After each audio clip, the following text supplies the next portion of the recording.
Hello there, my name is Kevin and I work in developer relations here at Directus, which means I have the pleasure of introducing you to our brand new SDK. This SDK is a full rewrite, so you use it differently from previous versions. And today I'm going to show you how to get started, how to set it up, how to make a couple of requests, and point out a couple of things which you should take note of if you're coming from a previous version of our SDK. Our new SDK is TypeScript first, so you can expect full proper type safety. It is modular in nature, supports Directus real-time, and is dependency free, so it will run in more environments than ever before. With that, let's get started. Firstly, import create Directus from the SDK. This will allow us to initialize or compose a new client. Now, this client may not have all the functionality you expect if you've come from a previous version of our SDK. Instead, we've split up our SDK into dozens of separate functions, and you import just the ones that you need for your project. Let's say we want to compose this client with our REST features. You would import REST and then compose our client with the REST function. This gives you access to the request method, which we can then use to make requests. Let's say we then want to go ahead and read all items in the articles collection. You would import read items, and then you can run that function inside of your request method as an argument. Provide the correct parameters, and this will return all of the items in your articles collection. Let's say we want to go ahead and create an item.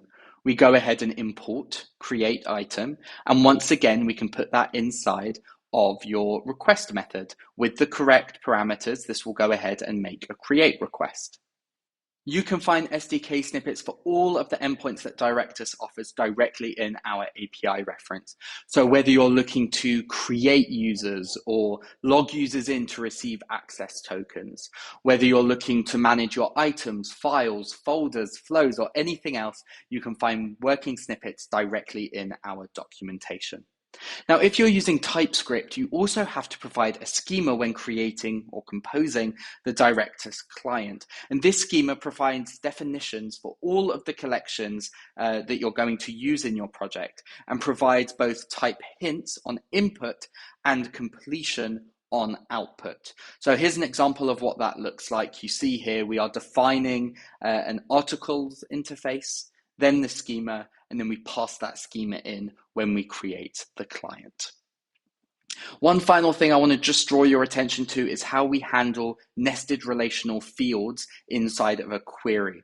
So in the previous version of the SDK, you could use dot notation. So you might have something that looks like this. You see here authors.name dot. That's the dot notation. Now, the new SDK doesn't support the dot notation.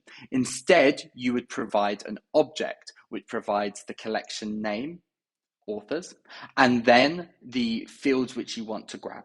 These still support wildcards, but this changes to enable that proper type safety more explicitly. So I hope you found this interesting. All of the guides in our documentation now use our new SDK. Like I said, you can find all of the snippets within our API reference and a written version, more or less, of this getting started in our docs as well. Hope you found this useful and have a wonderful rest of your day. See you soon.